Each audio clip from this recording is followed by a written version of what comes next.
বন্ধুরা, আমরা তো ঝিঙে অনেক রকমভাবেই রান্না করে খেয়েছি, কিন্তু আজকে আমি যে প্রসেসে বা যে পদ্ধতিতে তোমাদের এই ঝিঙের পোস্তটা বানিয়ে দেখাবো, একেবারে স্বাদ হবে অন্যরকম আর খেতে হবে অসাধারণ।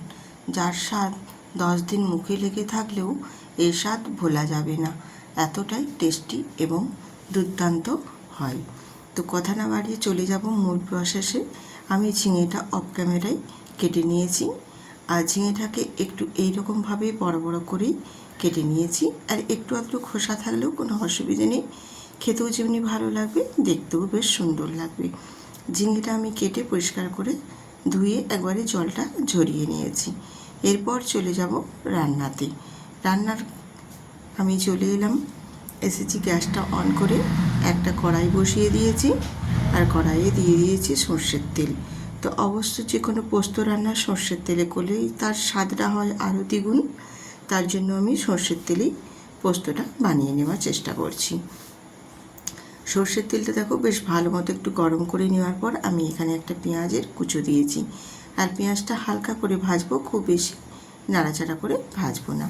নমস্কার বন্ধুরা, আমি রূপা, ব্লগ শহীদ রূপা চ্যানেলে আপনাদের সবাই স্বাগত জানিয়ে আজকে ঝিঙে দিয়ে আলু দিয়ে ভীষণ সুন্দর একটা পোস্ত রেসিপি আপনাদের সাথে শেয়ার করছি। দেখুন, আশা করছি ভিডিওটা ভীষণই ভালো লাগবে আর খেতেও ভীষণ টেস্টফুল হবে। তো আমি অফ ক্যামেরাতে আলুগুলোকেও বেশ একটু বড় বড় করে ডুমো ডুমো করে কেটে নিয়েছিলাম। সেই আলুটাও এখানে অ্যাড করে দিলাম পেঁয়াজের সাথে, আর দিয়ে দিলাম স্বাদ মতো নুন। কালারের জন্য দিয়েছি এখানে কাশ্মীরি লঙ্কার গুঁড়ো, আর অল্প একটু জাস্ট হালকা দিয়েছি হলুদের গুঁড়ো দিয়ে আলুটাকে খুব ভালো করে পেঁয়াজের সাথে কষিয়ে নেব। আর আলু আর পেঁয়াজটা এইভাবে একটু কষিয়ে কষিয়ে রান্না করলে খেতে বেশ ভালো লাগে, যেমন তেমন কালারটাও কিন্তু দুর্দান্ত আসে পোস্তর ক্ষেত্রে। এইভাবে একটু কষিয়ে কষিয়ে রান্না করলে বন্ধুরা ভীষণ টেস্টফুল হয়। একটু ঢেকে দেব, ঢেকে দিলে আলুগুলো বেশ সুন্দরভাবে কিন্তু তাড়াতাড়ি কষানো হবে। আর যেহেতু নুন দেওয়া আছে, আলুটা অনেকটা তাড়াতাড়ি নরম হয়ে সেদ্ধ হয়ে যাবে। তো আবারও আমি একটু এপাশ ওপাশ করে আলুগুলো নাড়াচাড়া দিয়ে একটু কষিয়ে নিয়ে এর মধ্যে অ্যাড করে দেব কেটে রাখা ঝিঙেগুলো। তো ঝিঙে তো আমরা অনেক রকমভাবে অনেক রেসিপি ট্রাই করেছি। একবার এই রকম বড় বড় ডুমো ডুমো আলু কেটে আর বড় বড় সাইজের ঝিঙে কেটে যদি এইভাবে পোস্ত রান্না করেন, এর স্বাদ কিন্তু এতটাই দুর্দান্ত হয় যে 10 দিন খেলেও কিন্তু এর স্বাদ ভুলতে পারা যাবে না, এতটা সুন্দর হয়। ঝিঙের যে কোনো রেসিপি বানানোর ক্ষেত্রে বা এই পোস্তটা বানানোর ক্ষেত্রে একেবারে কিন্তু আলাদা। ঝিঙে পোস্তর যে স্বাদ, সেই স্বাদটা কিন্তু নিয়ে আসে এইভাবে যদি পোস্তটা বানিয়ে নেওয়া যায়।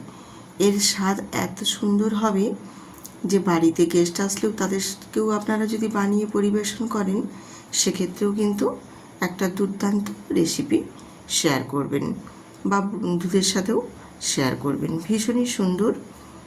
আমি আলু আর ঝিঙেটা খুব ভালো করে দেখো একটু কষিয়ে নিচ্ছি ঢেকে ঢেকে। আর এখানে ঝালের জন্য আমি 3টে কাঁচা লঙ্কা দিয়ে দিয়েছি। তোমরা চাইলে পরিমাণটা আর একটু বাড়িয়েও নিতে পারো বা কমিয়েও নিতে পারো। যতদূর সম্ভব এইভাবে একটু কষিয়ে কষিয়ে রান্নাটা করার চেষ্টা করবে, তাহলে বন্ধুরা স্বাদটা কিন্তু দ্বিগুণ সুন্দর হবে। আমরা অনেকেই রান্না করি অনেক রকম প্রসেসে, কিন্তু আজকে আমি যেভাবে প্রসেসটা তোমাদের সাথে শেয়ার করছি, এই রকম প্রসেসে যদি রান্না করেন বন্ধুরা, স্বাদ কিন্তু অত্যন্ত সুন্দর হবে এবং এতটাই সুন্দর স্বাদ হবে যেটা ভোলা মুশকিল হবে। স্বাদ যেন একেবারে মুখে লেগে থাকবে। ঝিঙে আর আলুটা এইভাবে ভালোভাবে কষিয়ে নেওয়ার পর আমি এখানে দিয়ে দেব পোস্ত বেটে রাখা। তো পোস্তর পরিমাণটা কিন্তু একটু বেশি দিলেই ভালো লাগে ঝিঙে আলুর ক্ষেত্রে, পোস্তর ক্ষেত্রে, কারণ যেখানে সবজি থাকবে সেখানে পোস্তটা একটু বেশি দিলেই কিন্তু তার স্বাদটা আরও সুন্দর লাগবে এবং খেতেও বেশ ভালো লাগবে। আর আলু আর ঝিঙের সাথে এইভাবে পোস্তটাকে একটু কষিয়ে নেব। অনেকে কি করে সবজিগুলোকে প্রথমে সেদ্ধ করে নিয়ে তারপর পোস্তটাকে লাস্টে দিয়ে তারপর নামিয়ে নেয়, কিন্তু আমি বলছি এইভাবে পোস্ত দিয়ে পোস্তটাকেও বেশ ঝিঙে আর আলুর সাথে কষিয়ে নেবেন, বেশ সুন্দর করে একটু শুকনো শুকনো করে কষিয়ে নেওয়ার পর তারপর আমি এখানে 1 বাটি জল দিয়েছি। খুব বেশি জল দেব না, কারণ আমার কষানোর ক্ষেত্রেই অনেকটা কিন্তু আলু সেদ্ধ হয়ে গেছে। আর ঝিঙে তো নরম সবজি, ও তো কষতে কষতেই একদম সেদ্ধ হয়ে যাবে, ওটার তো বলার কোনো অপেক্ষাই থাকে না। দিয়ে একটু হালকা করে ঢেকে দিয়েছিলাম। ঢেকে দেওয়ার কারণে সবজিটা কিন্তু অনেকটা পরিমাণে সেদ্ধ হয়ে গেছে, আর এখনও জলটা অনেকটা আছে। জলটাকে আরেকটু শুকনো শুকনো করে নেব। তো তার জন্য এখানে আমি একটু ঢাকনা দিয়ে আবারও ঢেকে দেব, যাতে করে আলুটা বেশ একদম সুন্দরভাবে সেদ্ধ হয়ে যায় স্মুথভাবে, আর আমার জলটাও পোস্ত আরেকটু কমে যাবে। তো জলটা কিন্তু অনেকটা পরিমাণে কমে গেছে ঢেকে দেওয়ার কারণে, আর আলুটাও বেশ সুন্দরভাবে একদম সেদ্ধ হয়ে গেছে। আপনারা নিশ্চয়ই দেখলেই বুঝতে পারছেন, বা আমি যে দেখিয়ে দিচ্ছি সেটা নিশ্চয়ই দেখেও বুঝতে পারবেন যে আলুটা কতটা সুন্দরভাবে সেদ্ধ হয়েছে। এবারে একটু খুন্তি দিয়ে নাড়াচাড়া দিয়ে দেব। যেটুকু জল আছে সেটুকু জলও বেশ একটু সুন্দর করে গামাখা গামাখা হয়ে যাবে, আর আরেকটু জলটা কমে যাবে, বা আরেকটু শুকনো শুকনো করে নেব। দিয়ে এইভাবে একটু খুন্তি দিয়ে নাড়াচাড়া দিলে আলুগুলো একটু ঘাঁটা ঘাঁটা ভাব হয়ে যাবে, হলে পোস্তটা খেতেও বেশ সুন্দর লাগবে। এরপর এখানে আমি যেহেতু সব সবজিটা সেদ্ধ হয়ে গেছে, অল্প কয়েক দানা চিনি অ্যাড করে দেব। চিনিটা দিলে মিষ্টি লাগবে না, স্বাদটা বেশ সুন্দর আসবে। তো তোমরা যদি এখানে চিনিটা যদি না খেতে চাও সেক্ষেত্রে বাদ দিয়ে দিতে পারো, কিন্তু আমার মনে হয় চিনিটা দিলে স্বাদটা আরও ভালো লাগবে পোস্তর ক্ষেত্রে। পোস্তটা এইভাবে একটু চিনি দেওয়ার পর নাড়াচাড়া করে একটু ঘাঁটা ঘাঁটা করে নিয়েছি, আর জলটা যে পরিমাণ আছে সেই পরিমাণে এবারে আর বেশি নাড়াচাড়া দেব না। মোটামুটি আমার পোস্তটা বেশ ভালো মতোই হয়ে গেছে। আর একটু ফুটিয়ে নিয়ে তারপর গ্যাসটা অফ করে নামিয়ে নেব। এইভাবে একবার পোস্ত রান্না করে বন্ধুরা দেখবেন, ঝিঙের খেতে যে কী মারাত্মক লেভেলের হয় সেটা না একবার বানিয়ে দেখলে বুঝতে পারবে না বন্ধুরা। ভীষণই সুন্দর হয়, বাড়িতে গেস্ট আসলেও আপনারা বানিয়ে দিতে পারবেন। একবার হলেও এইভাবে বানিয়ে দেখবেন।